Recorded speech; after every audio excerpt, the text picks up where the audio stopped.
Dubai is special, man. And everything entering the country, getting out, moving around is seamless. Seamless, very inviting. Yeah, it feels like you're in a place that you want to be at. Now, at OR Tambo, it's almost feeling like a park station now, where you want to get in and get out. You go in there, you have ceilings that are falling apart. And what message are we sending out? What's this, OR Tambo? Yeah. Oh, no, I don't know. I can't verify that. No, I'm telling you. I'm telling you because I used it about, when was it? The Easter weekend, I used it. So that was 3 weeks ago. I used that. I can tell you, what is happening there. Yeah. You now need to then say, are we serious about turning the image and the economic projection of South Africa? Yeah. So the image I'm talking about, what do people see when they get here? Yeah. Is it inviting for them to then say, we want to go into South Africa and we want to then not only come in and play here, but we also want to come and invest here or bring in people to come and invest here. That's what we now need to be talking to then say, where are these opportunities? Where did we drop the ball? And are we really having a plan to then get these things going? Sure.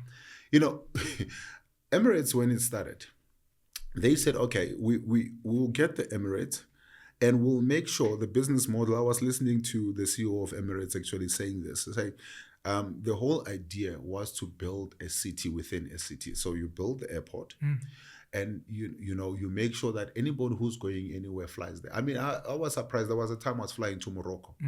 Morocco is in Africa, well, there at the edge of, but we had to fly to Dubai in order to then come back to Africa.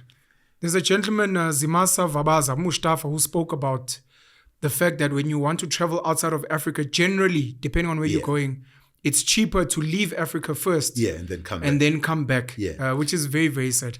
So that's what you could have done, and that's what we should have done. Yeah. Guess who's now overtaking us in that space? I can guess. If I were to guess, when I think of two airports, not sure about Egypt, but Ethiopia and Kenya. Ethiopia and Kenya becoming the go-to place if you want to travel anywhere in Africa. Yes. Yeah. So now Ethiopia is overtaking us, right? We had over 114 planes. Oh, I know where this is going. At some point. Your boy Praveen that you mentioned earlier. Please carry on. No. You see, where I'm trying to say is that, Penyo, is that you... What happened to the planes? We're 114, 117. And now? We only have 9. Shout out to Praveen. Sell them, boy. No, it's not an issue of selling them. It's an issue of also having is also an issue of having international contracts, because most of these airlines do that. Yeah. You have a long-term contract with your two your Boeing and your Airbus, right? Yeah. So, and you go into a long-term contract. You don't want to buy these things. You want them leased for a very long time.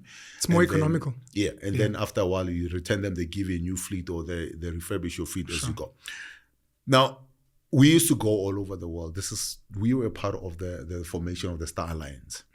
So I'm trying to. And people loved SAA, by the way. They actually said it was one of their favorite airlines. You know what I found very sad is if you read SAA's magazine, I think it was a month or two ago when they were celebrating 100 years or something like that of flying. They mention it to then say they were the second best rated airline in the world. In the world.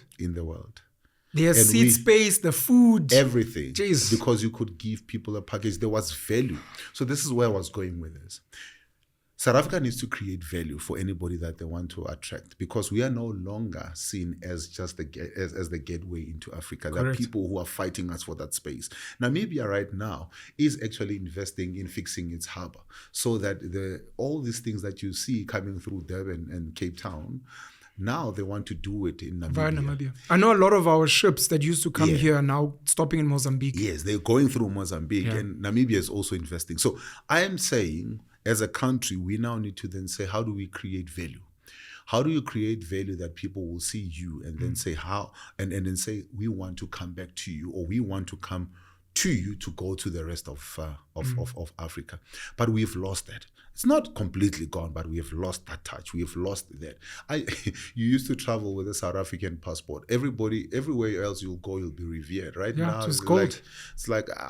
Well, even Nigerians don't want it anymore. How? But story for another day. Yeah, Nigerians are struggling. I know Dubai, last I checked, doesn't let Nigerians in currently. I think it's Dubai or somewhere in the Middle East. Yeah.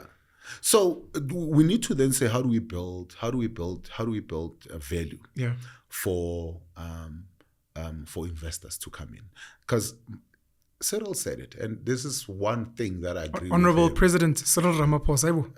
No, he said it as an ANC person. Oh, okay. Okay. So I would. Cyril said. Yeah, he said it's not the job of government. It's not the job of his government to create jobs. It's the job of the private sector to come and invest. No, let me tell you where I agree.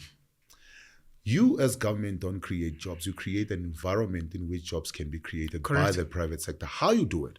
You invest in a number of things. You invest in your infrastructure, electricity, water, roads. Secondly, you invest in technology. Thirdly, you invest in your biggest resource, your human capital. But lastly, you invest in safety and security of your goods and your people. Tell me of these things that I've mentioned, which one has been done? I want to take a step back. I don't know if you had a point. I don't want you to lose your point. You can finish it because I want to go back. Yeah.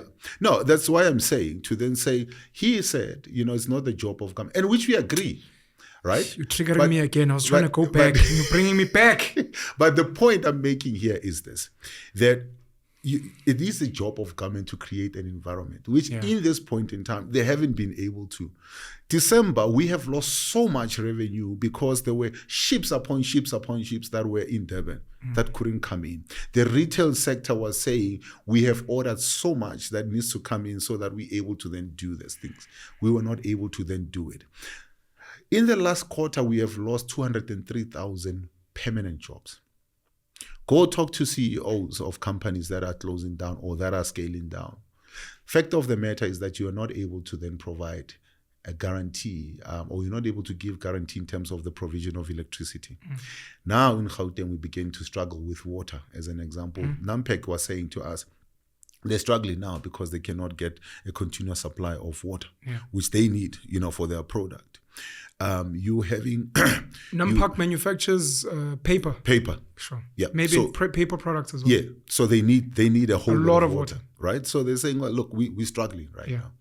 I sat and met with a farmer who has said to me, I've had to throw over 100,000 liters of milk away because I couldn't sustain running a generator. My generator packed up and there was no electricity. What happens? He's now going to let go of his employees. He's going to close down. We are now importing toothpicks. Do you want me to go further?